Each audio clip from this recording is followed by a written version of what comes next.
한일전의 달콤한 승리는 결국 대한민국이 가져갔습니다. 4월 22일 카타르 알라이안의 자신 빈 하마드 스타디움에서 열린 2024년 아시아 축구연맹 U23 아시안컵 조별리그 B조 최종 3차전에서 대한민국은 일본을 1대0으로 꺾어 기분 좋은 승리를 가져갔습니다. 이날 카타르의 기온은 32도가 될 정도로 이미 매우 더운 날씨였는데요.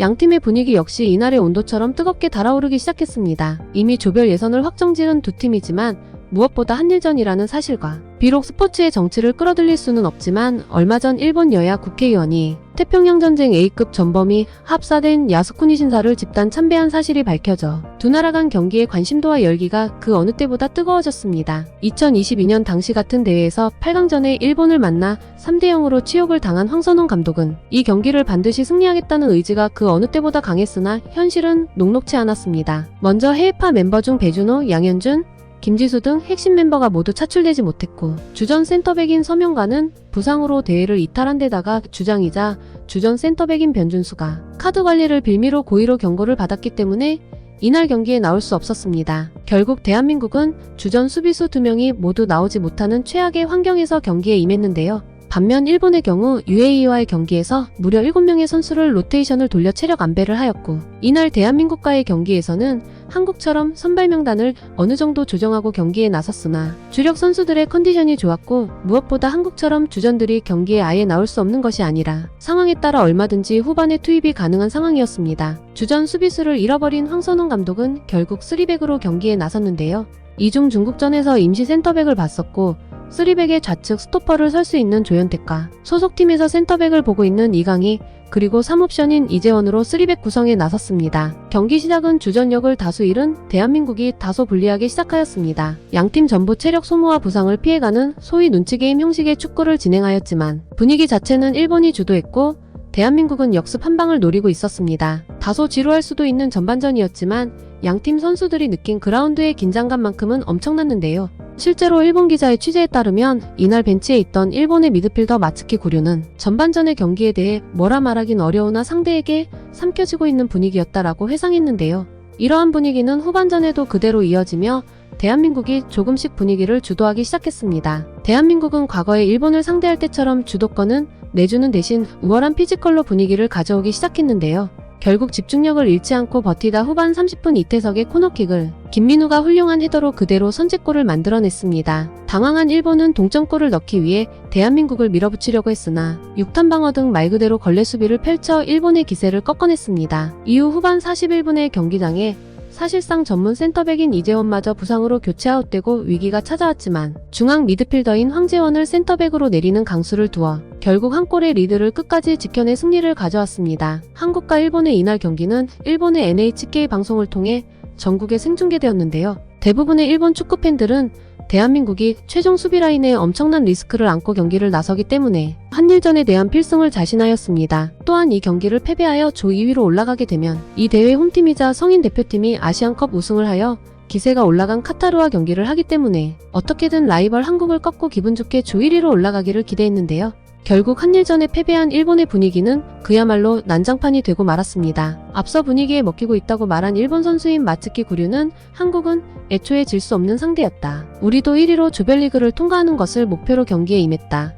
그러나 결국 골을 넣지 못하고 졌다. 분하다라고 말했습니다. 한 일본 축구팬은 선수들의 변명에 수비 라인이 박살난 한국 2군한테 한 골도 못 넣고 지는 게 부끄럽지 않냐라고 분노했는데요. 또한 한국 대표팀의 엄청난 기세에 눌린 일본 선수들을 질책하는 모습을 보여주었습니다. 일본의 충격적인 반응들을 찰진TV에서 모아보았습니다. 경기를 보면 볼수록 스트레스가 쌓였다. 결정력을 아예 기대할 수 없었다. 손흥민처럼 골냄새를 맡는 후각이 없으면 결국 그 팀은 일정 레벨 이상 올라갈 수 없다. 다른 건 다 해도 골만 못 넣던 과거의 사무라이 재팬이 생각나 견딜 수 없었다. 실로 유감이다. 계속 보고 있다가 의문이 들었다. 공을 사이드로 보내는 거밖에 할 줄 모르나? 라고 말이다. 한국에게 카운터를 먹힐까봐 잔뜩 겁먹은 게 한심했다. 카타르가 한국보다 강할지는 모르겠지만 홈 어드밴티지를 안고 가는 상대라 힘들고 어려운 싸움이 될 것 같아 우려된다. 베스트 멤버가 아니었던 건 한국도 마찬가지기 때문에 이것 때문에 진다는 건 말이 되지 않아. 지난 아시안컵에서 이라크에게 졌지만 예선을 돌파했으니 문제없어 라는 아니란 생각을 하다 이란에게 실력으로 발린 아픈 과거가 있기 때문에 매우 불안해. 더군다나 토너먼트에서 한 번이라도 지면 결과를 못 내고 떨어지는데 제발 결과를 가져왔으면 좋겠다. 한국은 일본전을 질 가능성도 있다고 생각하고 주전을 대거 교체하고 경기에 임한 건지 모르겠지만 그라운드에 있는 한국 선수 11명이 모두 몸이 비명을 지르더라도 자신들이 일본을 한번 먹어보겠다고 하는 높은 동기부여를 유지한 것 같이 보였다. 결국 그렇게 해서 한국은 카타르와의 경기를 피할 수 있었지. 사이드 패스만으로는 전혀 위협이 되지 않는데 코치진은 진심으로 이기기 위한 전술을 짠 게 맞는 건가? 제발 최선을 다해 경기에 임해라. 당연히 일본이 이겼으면 좋았겠지만 결국 한국의 2세대가 일본보다 강하다고 생각해. 패스, 드리블, 스피드 그리고 방역 모두 일본을 앞섰어. 일본은 주도해서 공을 잡고 있어도 기세에 눌려 득점할 수 없을 것만 같았는데 한국은 잠깐 공을 잡더라도 언제 골을 넣어도 이상하지 않을 만큼 박력과 무서움이 있었다고 생각해. 일본 대표팀은 예선 돌파만으로 만족했다는 느낌이야. 거기서 더 위로 올라가고자 하는 기백이나 분위기는 없었고 마치 이번 대표팀에 뽑힌 걸로도 충분한 것처럼 보였어. 이 멤버는 앞으로 국가대표팀에서 보지 않았으면 해. 나쁜 의미로 일본의 전통적인 플레이였어. 벌써 지쳤냐? 한국 선수는 만신창이로 도전하고 있는 느낌인데 일본 선수는 지나치게 스마트한 느낌으로 끈질김이 없었어. 사람 냄새도 나지 않는 덜 떨어진 골 결정력은 뭐냐고. 아직 젊으니까 더 분발하고 노력하라고. 결과론적인 이야기지만 오늘 경기는 베스트 멤버로 갔어야 하는 거 아니야? 개최국 카타르냐 인도네시아냐 다음 대전 상대는 이미 정해져 있었는데 절대로 이겼어야 하는 시합이었어.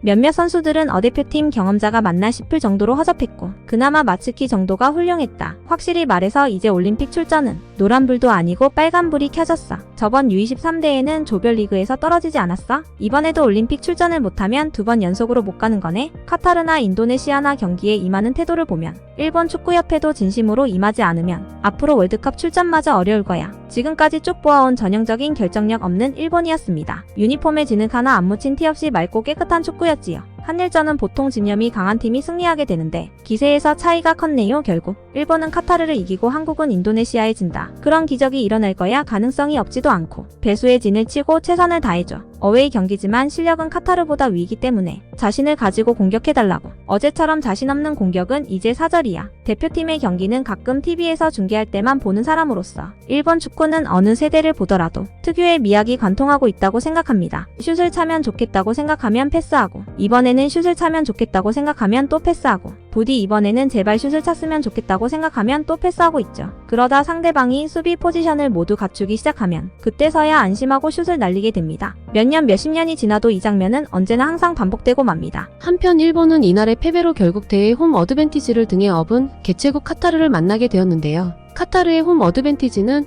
이미 인도네시아와의 경기에서 신태용 감독이 불만을 터뜨릴 정도로 심판들이 카타르에게 유리한 판정을 내리고 있습니다. 심지어 일정마저 카타르가 매우 유리한 상황입니다. 일본은 이틀을 쉬고 바로 카타르와 붙어야 하는데 카타르는 일본보다 하루 일찍 조별리그를 마쳐 여유가 있기 때문이죠. 일본은 한일전의 패배로 결국 최악의 상황에서 카타르를 상대해야 하게 되었습니다. 한편 대한민국도 여전히 방심할 수는 없는데요. 8강전의 상대가 다름 아닌 신태용 감독의 인도네시아이기 때문입니다. 한국의 전력에 대해서 누구보다 잘 알고 있는 신태용 감독은 호주와 요르단을 연달아 격파하며 인도네시아의 상승세를 이끌고 있습니다. 그리고 신태용 감독뿐만 아니라 인도네시아의 선수들 역시 경계가 필요한데요. 그 중에서 K리그에서 뛰고 있는 인도네시아 선수인 프라타마 아르한 선수 역시 대한민국의 위협적인 선수가 될 수 있습니다. 특히 프라타마 아르한의 롱스로이는 매우 위협적일 것으로 예상됩니다. 인도네시아의 8강전은 4월 26일 금요일 새벽 2시 반에 치러지게 되는데요. 대한민국의 승리를 찰진TV가 응원하겠습니다. 재밌게 보셨다면 구독과 좋아요 꼭 부탁드리겠습니다. 오늘도 끝까지 봐주셔서 너무너무 감사드립니다.